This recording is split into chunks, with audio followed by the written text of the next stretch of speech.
ചേട്ടാ എങ്ങനെയുണ്ട്? കൊള്ളാം, നല്ല മൂവിയാണ്, നല്ല എന്റർടൈൻമെന്റ് മൂവിയാണ്. സമയം പോകുന്ന അറിയുന്നില്ല, നല്ല രീതിയിൽ ചെയ്തിട്ടുണ്ട്, നല്ല ബാക്ക്ഗ്രൗണ്ട് മ്യൂസിക്, പടം നന്നായിട്ടുണ്ട്. സംഭവം നടന്ന സംഭവം തന്നെയാണ്. നമുക്ക് കണക്റ്റാവുന്ന നമ്മുടെ റിയൽ ലൈഫിൽ നടക്കുന്ന സംഭവം.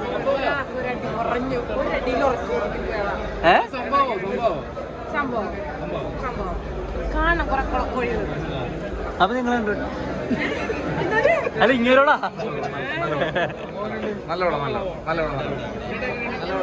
ചേച്ചി എങ്ങനെയുണ്ട് ചേച്ചി?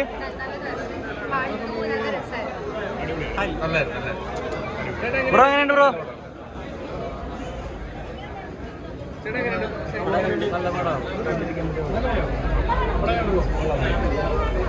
ഇതെല്ലാം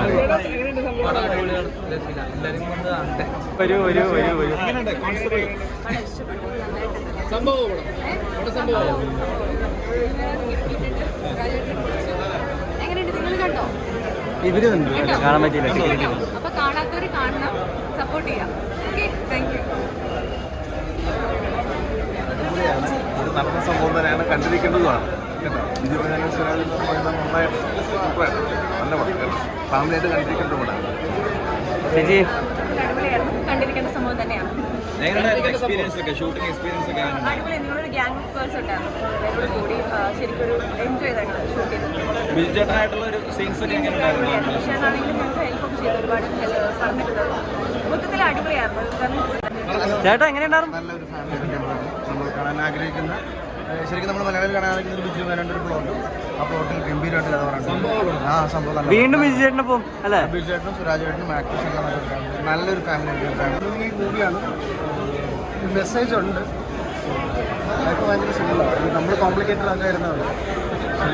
ഫാമിലി ഒന്ന് കാണാൻ പറ്റിയ പടം. എല്ലാ കമ്പോസൊക്കെ ഉണ്ട്. ഇയാൾ കാരണമാണല്ലോ വിജയേട്ടൻ അടിയൊക്കെ കിട്ടിയ. അത് നിങ്ങൾ തിയേറ്ററിൽ തന്നെ പോയി കാണണം. എന്തിനാ അടിയൊക്കെ എന്തായാലും അറിയാൻ പറ്റും. അതൊരു നല്ലൊരു ഫാമിലി ഡ്രാമയാണ്. ഫാമിലിക്ക് എന്താ പറഞ്ഞ് ടെൻഷൻ അടിപ്പിക്കുക വന്നാലോ അവരെ മൂഡ് ചേഞ്ച് ആവുക, അങ്ങനെ നമ്മൾക്ക് ഒരു സ്ട്രെസ്സും തരില്ല. നമ്മൾ കൂടാക്കി തരും, ചെയ്തോ ഒരു കുഴപ്പമില്ല എന്നുള്ള രീതിയിൽ ഭയങ്കര അടിപൊളിയായിരുന്നു. അതെന്റെ ബോൾഡായിട്ടൊരു ക്യാരക്ടർ കൂടെ ആയിരുന്നല്ലോ. അതെ അതെ, ഓഡിഷൻ ഉണ്ടായിരുന്നു. ഓഡിഷൻ വഴി കിട്ടി തന്നെയാണ്. അപ്പോൾ ഡയറക്ടർ ഓഡിഷൻ കഴിഞ്ഞ് അങ്ങനെ സെലക്ട് ആയതാണ്. ക്യാരക്ടർ പറഞ്ഞിട്ടായിരുന്നു, കുറച്ച് ബോൾഡായിട്ടുള്ള ക്യാരക്ടർ പറഞ്ഞിട്ടായിരുന്നു. കണ്ടിട്ടോ? ഇവരുണ്ട് സന്തോഷമുണ്ട് സന്തോഷമുണ്ട്. സ്ക്രീനിൽ കാണുമ്പോൾ ഓരോ സമയം കാണുമ്പോൾ സന്തോഷമാണ്. നല്ല എക്സ്പീരിയൻസ് ആയിരുന്നു. കുറേ കുറേ ചെയ്താണ്. കുറച്ച് നാള് നമ്മൾ ആ വില്ലകളിലായിരുന്നു നമ്മൾ താമസിച്ചത്. അപ്പോൾ എല്ലാവരുമായിട്ടുള്ള ആ ഒരു കണക്ഷനും എല്ലാം നല്ലതായിരുന്നു. വിജയനായിട്ടും സുരാജ് ലിജോ മോളൊക്കെ ആയിട്ടുള്ള എക്സ്പീരിയൻസ് എന്നൊക്കെ പറഞ്ഞു കഴിഞ്ഞാൽ അത്രയും അവർ എന്തായാലും സീനിയർ ആർട്ടിസ്റ്റുകളാണ്. അപ്പം ഒരുപാട് സന്തോഷമുണ്ട്.